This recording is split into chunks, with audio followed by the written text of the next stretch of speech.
Educação sexual, por que é um assunto tão controverso? A religião por trás, e aí por isso fica tão difícil da gente falar. Não é agora, mas depois vai fazer diferença. Depois a gente vai chegar e vai falar assim: conversa comigo, mas você não ensinou aquela criança a conversar com você.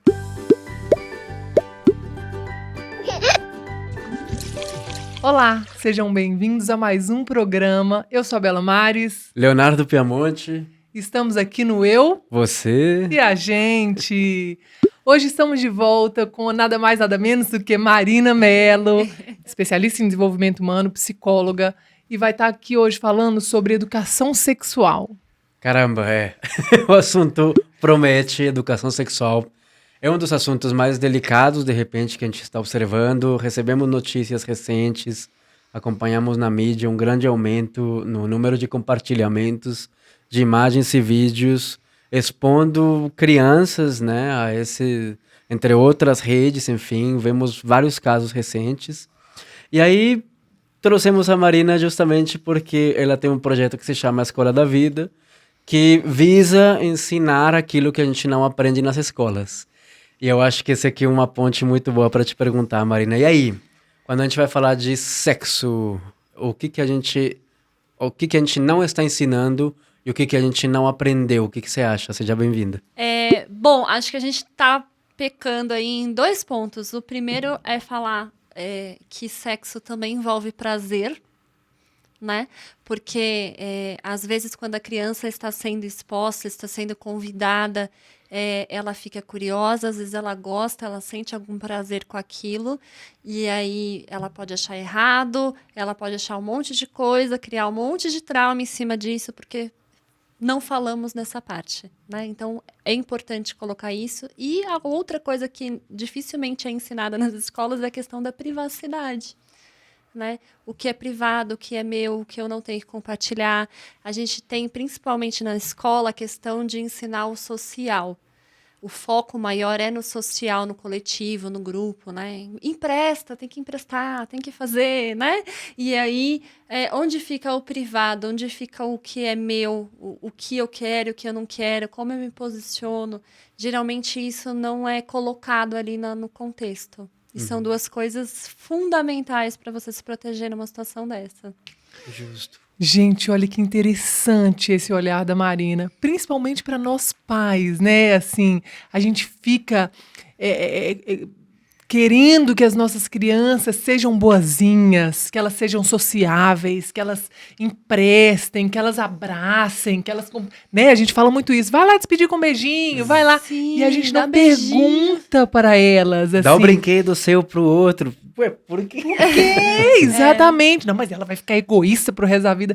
Mas a gente não pergunta, a gente não volta esse olhar pro desconforto dessa criança, né? E Sim. pro limite dela. Conheça o seu limite, até onde você pode ir pelo outro e até onde o outro pode ir, né? Isso é muito verdade. interessante. Agora, da primeira coisa, desculpa, que eu fiquei muito pensando, assim, a gente tem essa ideia, né, de que os filhos são anjos, divinais, seres angélicos. Os nossos filhos têm sexo e têm sexualidades imaturas desde muito cedo e que vão sendo construídas a partir da troca, da experiência, da descoberta, enfim. Nossos filhos são seres sexuais. Os nossos filhos têm prazer em alguns toques, em algumas sensações. O bebezinho, assim, quem já teve bebê em casa, sabe muito bem disso, que ele usa seu corpo como uma fonte de prazer. Acho isso legal entender. Agora, vem nessa questão justamente de quando existe uma invasão do teu prazer para o meu prazer, né? De quando já não se trata sobre ti. E já não se trata sobre como você se explora, se trata de eu explorar você. E aí eu acho que estamos vivendo um momento em que é importantíssimo, né, Marina, falar para esses pais, para esses cuidadores, o respeito pelo corpinho dessa criança, a forma como a gente toca, como a gente observa, como a gente comenta sobre ele. Ali começa a educação sexual, não? Totalmente. E a gente vai falar de coisas interessantíssimas, desde, por exemplo, né, você falou da questão do beijinho, né? Tanto dá um beijo, tá? A pessoa, a hora que tá chegando, né? Você não vai me dar um beijinho, né? Meio que quase na cobrança, né? Quanto, de repente, a gente chegar beijando, a gente chega no próprio, né? Criança pequena, ai, que lindo! Sem essa preocupação com a criança estar ou não confortável com aquilo. Então, ali a gente já tem uma situação relacional. E a gente tem a situação relacional de coisas um pouco menos explícitas, como, por exemplo, quando eu quero tirar uma foto no meu aniversário e eu pego e falo assim, fica aqui, nesse lugar, ponha o seu corpo aqui, porque eu quero tirar essa foto. E às vezes a criança, eu não quero tirar a foto, venha rapidinho. Nossa senhora, gente, isso é muito comum. Ai, eu tô pensando em mim.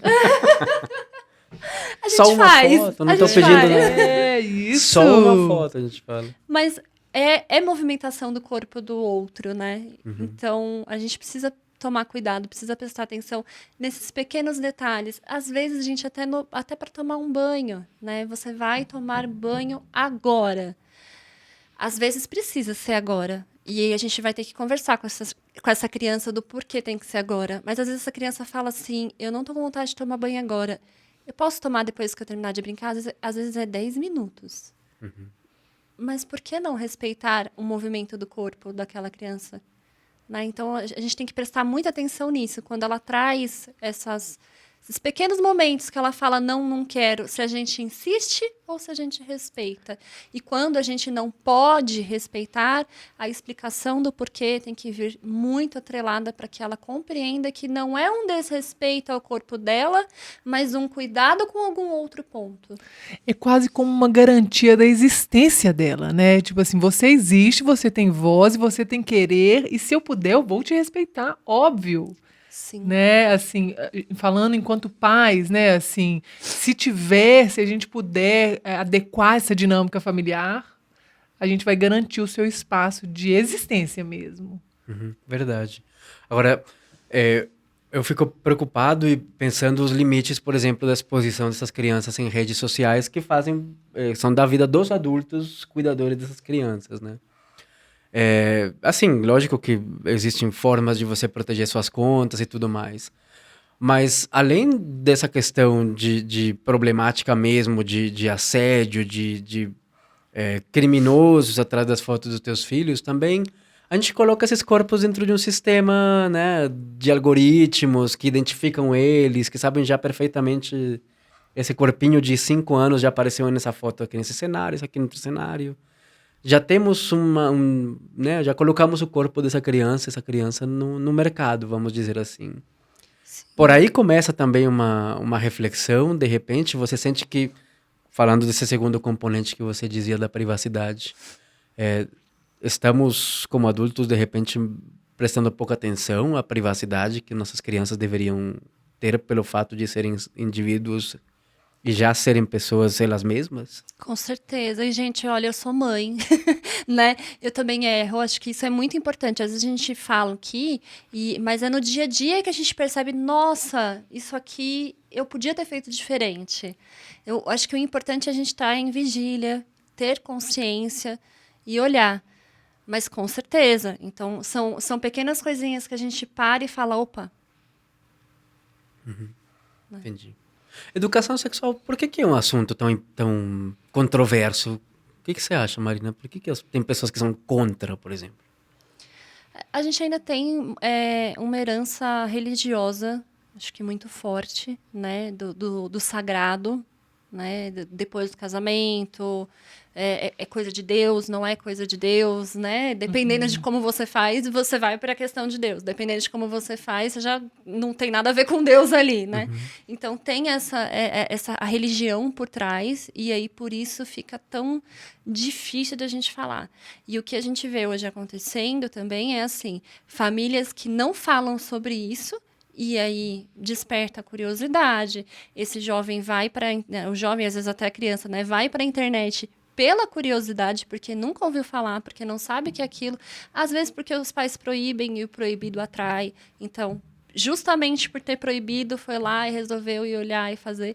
Mas a gente também tem o oposto, que são famílias que estão trabalhando super na liberalidade, né? Então, às vezes eles próprios andam nus nos apartamentos e tudo mais, não tem essa sexualização. E aí vai para uma normalização que ela não acontece na sociedade. Na sociedade existe um limite e ele precisa ser respeitado também, né? Então, acho que é muito importante você identificar mais ou menos aonde você está culturalmente. Eu estou mais para cá ou mais para lá.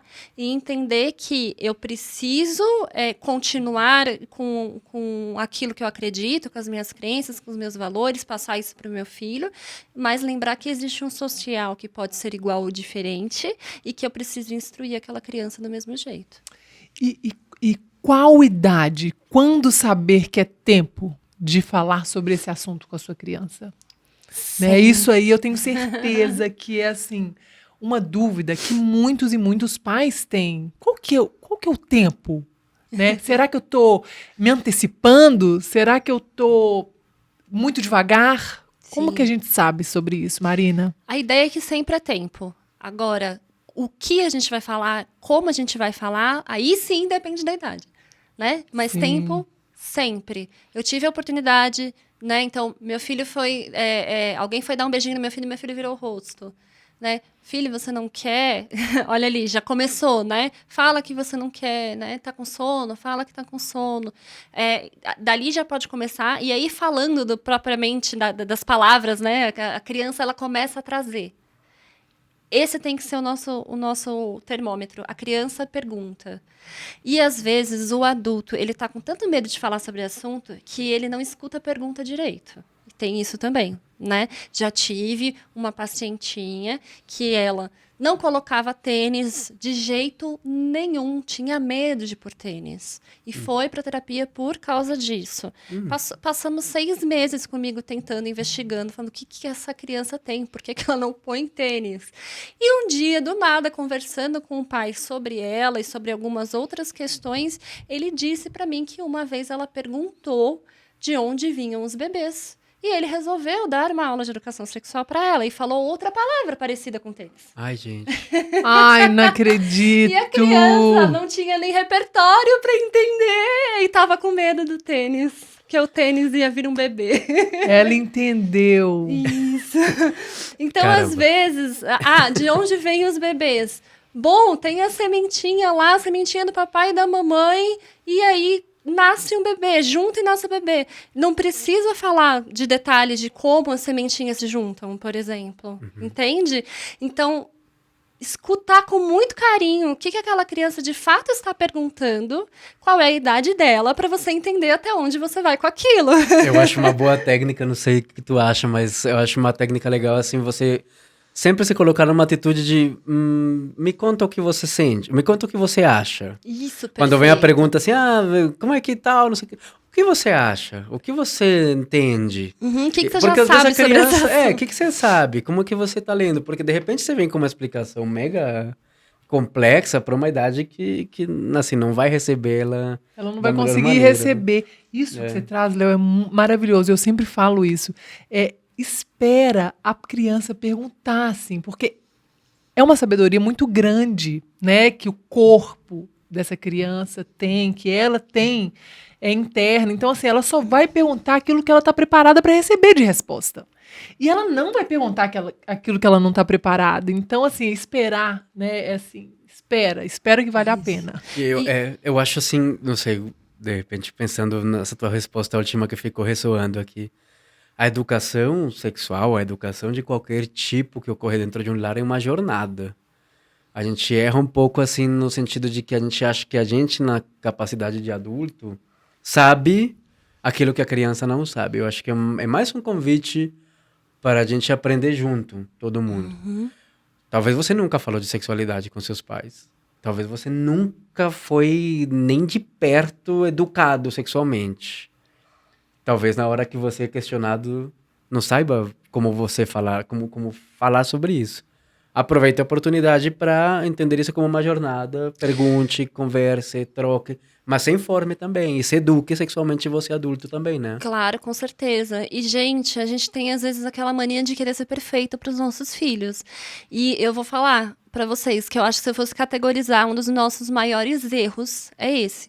Porque o que a gente mais tem hoje na fase adulta? Pessoas sem autoestima. Pessoas que têm medo de errar. Mas o que a gente ensina a vida inteira? Que a gente tem que ter resposta. A gente se dá o exemplo como sendo o ser que tem todas as respostas. Porque se a gente errar, a gente vai ser punido. Uhum. E a gente vai se sentir mal, né? Não adianta só a punição, a gente precisa se Isso. sentir mal. Isso é Então, maravilhoso. chega pro seu filho e fala: eu não estava esperando essa pergunta, eu não sei como te explicar isso. Me dá um tempinho que eu preciso entender melhor como que eu vou te explicar isso. Eu volto aqui. É. É isso. Agora, gente, uma pergunta que me ocorreu muito e que você mesmo trata muito isso, né, Leo? Como a gente, os pais principalmente, tratam do assunto sexo muito diferente com meninos e meninas, né? O menino, você pode falar mais abertamente, você incentiva ali para ser garanhão. E a menina, você já inibe ela, você fica constrangida de falar para essa menina, né? Fala um pouquinho sobre isso, Marina. Geralmente você prepara a menina para ser a vítima, né? Socialmente, você precisa torná-la recatada e cuidadosa, porque ela vai ser a vítima. Né? Então, essa diferenciação tá aí. Né? E como a gente acaba, ao fazer essa diferenciação, alimentando inclusive o algoz do machismo, porque é aberto, não é focado em olhar para a menina, para o que ela quer, para o que ela deseja, para o próprio menino, né? Como tem adultos, homens, com ansiedade de desempenho por causa dessa mesma questão. Então, o machismo afeta os dois nesse sentido, né? Então, sim, pega o gênero e pega justamente nessa parte de você tem que tomar cuidado, você é a vítima. Dificilmente se fala sobre o prazer, né? E aí a gente cresce já com essa diferença da mulher, a libido da mulher para a libido do homem. Mas quais foram as referências que foram nos passadas, né? Quais foram as variáveis que estavam ali o tempo todo batendo na nossa tecla com relação ao assunto? Você possui uma coisa que eles querem e eles vão fazer qualquer coisa para consegui-la e você tem que se proteger. E aí a gente tem os números de mulheres que nunca atingiram um orgasmo, mulheres que não conseguem ter um relacionamento sexual prazeroso, justamente em parte pelo que a Marina está trazendo aí. E eu acho que, bom, essa é uma conversa que nos tomaria realmente grande parte assim da discussão, porque nos fala justamente sobre os grandes alicerces da sociedade, como mulher como propriedade, mulher como bem a ser cuidado, mulher como objeto a ser exibido, e homem como uma pessoa que exibirá objetos, exibirá conquistas, falará dessas conquistas. Eu acho complicadíssimo. Agora, eu fiquei pensando uma coisa aí que você falou. Eu fiquei, como saber uma coisa que você não foi ensinado? Assim, eu lembro assim, eu nunca tive uma conversa com meu pai, por exemplo, sobre sexualidade, mas eu lembro que uma vez eu ouvi um colega meu, o Fred Matos, psicólogo, falando que assim, o pai chegou, sentou do lado da cama dele e deu um chaveiro assim para ele, meio assim, olha só, esse chaveiro tem uma camisinha, então se você precisar usá-la, use. E saiu correndo. Essa foi toda a educação sexual que ele recebeu. Como você espera saber uma coisa que você não foi ensinado? E onde os pais podem entrar para intervir e quebrar essa corrente de desinformação? O que você recomenda? Toda experiência é válida. Quando você não é ensinado, você vive algumas situações que depois você fala, nossa, alguém podia ter parado para me ensinar. Quando você pensa isso é a sua dica do que você tem que levar pro teu filho. Primeiro, né? Se eu tenho lá, poxa, se eu soubesse disso aqui, eu tinha agido diferente, então isso aqui já é uma informação valiosíssima que eu posso levar para frente. Então, sair da criança queixosa que tá lá, meu pai não fez por mim, isso se tornar o adulto que fala, ok, já tenho uma dica do que eu vou fazer, né? Segundo, livro, podcast, curso, vai atrás, vai aprender, né? E outra, gente, tem gente que não consegue justamente porque não aprendeu. Principalmente mulheres, né? Pelo óbvio aqui que a gente está conversando, às vezes para as mulheres, para as mães é mais difícil falar desse assunto, né? Usar a palavra sexo, ela já... Como que ela vai falar se não consegue falar? Ela não consegue falar a palavra, né? A gente aprende que é pecado, né? É o que você traz. Exato, você trouxe. fala todo com vergonha e tal. Então, assim, se você não conseguir diretamente, Procurar profissional também para fazer essa intermediação. Livros, né? Tem livros de histórias, tem livros de conceitos técnicos, mas trazidos numa linguagem infantil, né? Tanto da criança pequenininha lá, por exemplo, Meu Corpo, Meu Corpinho, como, de repente, para um livro mais para um adolescente. Tem muita coisa aí que pode servir como ferramenta de e-mail. Lembrando que toda ferramenta de e-mail, ela precisa ser validada pelos pais antes. Não adianta ir na livraria, pedir, comprar e entregar de presente, né? Precisa ler você antes, saber do que está sendo falado, se você concorda, se aquilo faz sentido dentro das suas crenças, porque senão você está fazendo uma coisa que vai só piorar a cabecinha daquela criança. Não tanto dar recursos, e sim você virar um recurso para essa criança, né? Um lugar onde a criança pode ir e perguntar. Exato.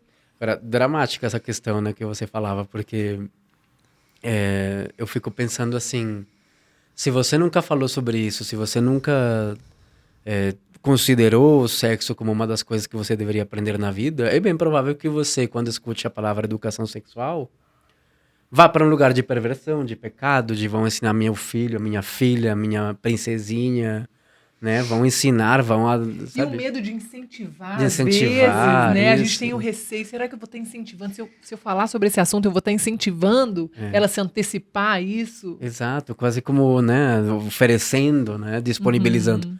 Agora, isso não é bem educação sexual, né? A educação sexual, ela está justamente para evitar todas as questões que a gente tem, como transmissão de doenças sexuais, como gravidez indesejada, como estupro, como tantas outras coisas.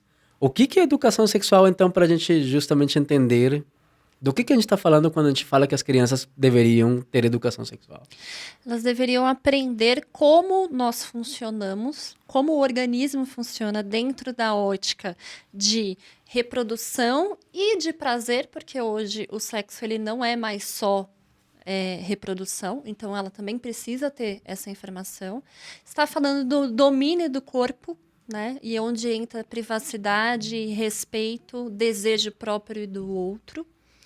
E a gente está falando das consequências, então, das doenças, da gravidez, né? E aí, muito cuidado com a romantização da maternidade, porque ela é contra a educação sexual. Quando você romantiza, você faz aquela menina, aquele menino querer, desejar muito mais antecipadamente do que você sentar com ele e conversar sobre os temas todos que a gente trabalha em educação sexual. Então, são esses os pontos principais que a gente ensina quando a gente fala de educação sexual.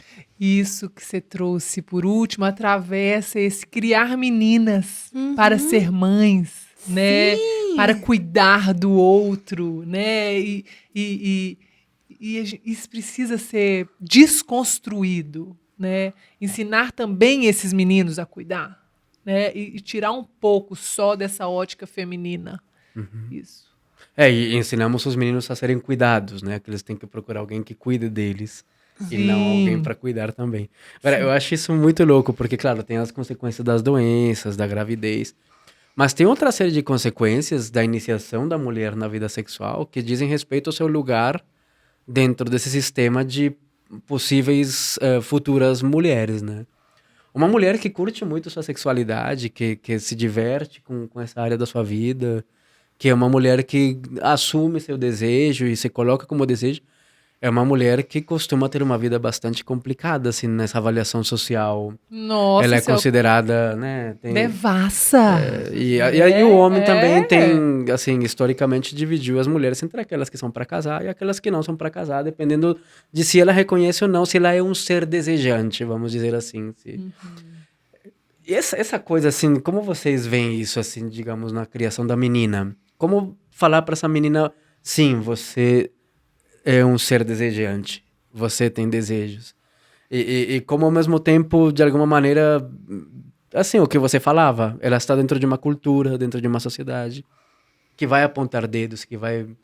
Como, assim, porque na militância, assim, não, pô, vai, faz, não sei o quê. Mas e aí? Como? Não adianta, né? Não é diferente, só trazendo o contraponto aqui, eu gosto muito sempre de trazer os dois lados do gênero nessa situação.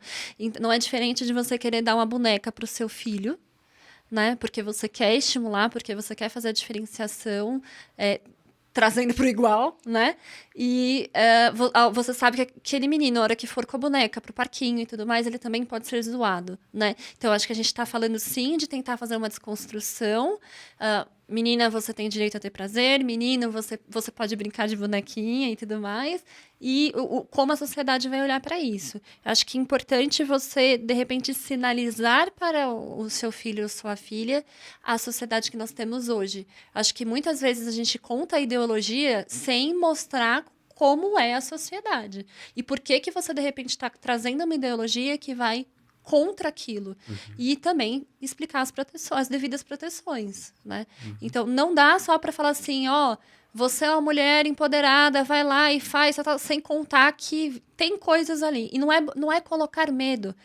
Como que a gente não coloca medo? A gente conta como é que é a sociedade e a gente traz recursos de proteção. Então, quando isso acontecer, você vai procurar ajuda sim, você vai chamar a mamãe, você vai...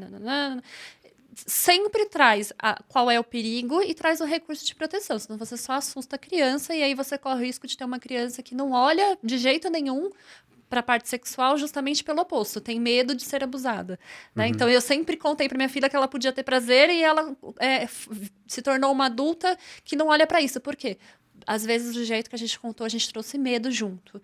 E aí vai pro oposto também, né? Então, traz o problema, traz os recursos para ela se proteger, para ela se cuidar, mostra como é no social e vai deixando ela construir o próprio caminho. O menino idem, leva a boneca, é o certo. Você não vê o papai aqui brincando, né? O papai não tá cuidando de você, ele não mexe, não tem problema nenhum. Antigamente, nós vivíamos tal coisa, hoje a gente já está vivendo tal coisa, ainda tem gente vivendo assim, e aí você vai trazendo os recursos. Nossa, isso é muito maravilhoso. E lembrar as nossas crianças que elas são livres, né? Que o caminho delas é único, individual.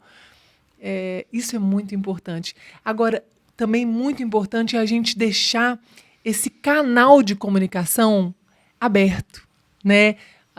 Para as nossas crianças poderem acessar a gente, chegar trazendo essas questões para a gente. Porque se a gente julga demais, se a gente coloca medo, ou se a gente deixa muito livre, sem essa margem, talvez a gente bloqueie esse canal e ela se sinta um pouco insegura, ela tenha medo de perguntar e de conversar mesmo. E elas precisam acessar a gente precisa ser esse porto seguro. Sim. Né, de primeiro acesso. O que é que nossa criança possa trazer para a gente, as questões delas? Esses pais de nova geração, por a gente ler muito livro e saber que pode ter alguma coisa por trás daquilo que a criança está trazendo para a gente costuma muito, a hora que a criança faz uma pergunta, a gente fala, mas por quê? Interrogatório. Quando a gente traz esse mais por quê, a gente está trazendo um interrogatório. E a gente pode deixar a criança inibida ali na situação. Então, deixar aberto. E não adianta querer ter uma super conversa de educação sexual com aquela criança se você não conversa de joguinho de futebol, de boneca, de coisas que estão ali na rotina. Não adianta, porque ela vai falar assim, isso aqui é alienígena, não sei o que está acontecendo, deve ter alguma coisa muito errada aqui. Nossa, isso é muito verdade, gente, e acho que vale muito a pena resgatar isso com dos nossos... Já chegando aí um pouco no fim do nosso papo, porque, assim, não espere você falar de sexo com seu filho se você não fala do dia a dia, assim, não espere você ser presente num dos temas mais tabus da humanidade, desde os primórdios da humanidade. Não espere que seu filho, que você não tem um canal de comunicação, como a Bela falou, aberto, não espere que ele abra uma super hotline aí sobre sexo, né? Então...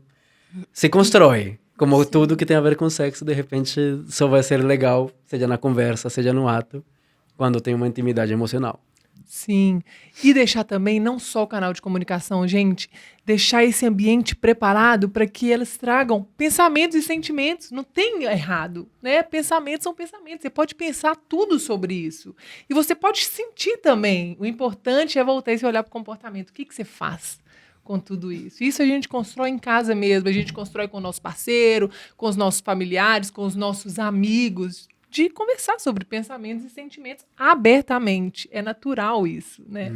E aí um alerta, né? Porque a quantidade hoje que a gente tem aí de famílias, tá cada um no seu celular, com tela ligada, cada um almoça num horário, cada um janta num horário. Nós temos uma rotina diferente, tem a tecnologia em volta também, né? Então, às vezes a gente corta, quebra momentos que nós poderíamos estar tendo conversas soltas sobre qualquer outro assunto e não sobre isso, né? Mas para estabelecer esse vínculo de canal aberto. Então, é muito importante vocês fazerem essa visitação e, de repente, se achar viável, né? Nem que vocês falem assim, tá bom, vai ser todo jantar, ou vai ser todo almoço, ou vai ser todo café da manhã. Ou não consigo em nenhum desses horários, mas todos os dias, durante 20 minutos, meu celular... 20 minutos. Meu celular vai estar de lado, a TV vai estar desligada, e nós vamos sentar e conversar sobre coisas corriqueiras. Eu vou puxar assunto corriqueiro, eu vou falar sobre qualquer coisa, mas para alimentar esse vínculo. Porque depois, não é agora, mas depois vai fazer diferença. Depois a gente vai chegar e vai falar assim, conversa comigo, mas você não ensinou aquela criança a conversar com você. Isso. O que a gente colhe na adolescência acaba sendo o resultado de todos os processos da infância, assim, não... A gente, às vezes, eu acho que aí, desculpa as meninas, mas como pais, eu acho que são momentos que a gente aposta nos grandes momentos épicos da paternidade, em que meu filho vai vir e vamos conversar no pôr do sol, e vamos abrir 2 cervejas. Aquele cenário. Não, irmão. Saia dessa, porque na verdade, assim, a comunicação, ela, às vezes você tá escovando o dente e o moleque te vem com uma pergunta. Peraí, né? Então, mas só faz essa pergunta quem tem intimidade. Então, acho que fica com uma conclusão legal, né? Fica com uma conclusão legal. E eu já pensei em outro tema para a gente falar, Marina. Oba! Vou voltar! Ô, meus queridos e queridas, muito obrigada, Marina. Gina. Gente, deixa os seus comentários, deixa as suas dúvidas, as suas questões. Vamos construir conhecimento juntos. É isso aí. E não esquece de seguir a Marina aí nos rolês dela Onde que tá teu arroba? Marina Melo Psi. Marina Melo Psi, A gente vai deixar aqui, ó, embaixo, para você conseguir acessar. Bora pra tomar um cafezinho? Vamos tomar um cafezinho. Tá bom. Um grande beijo.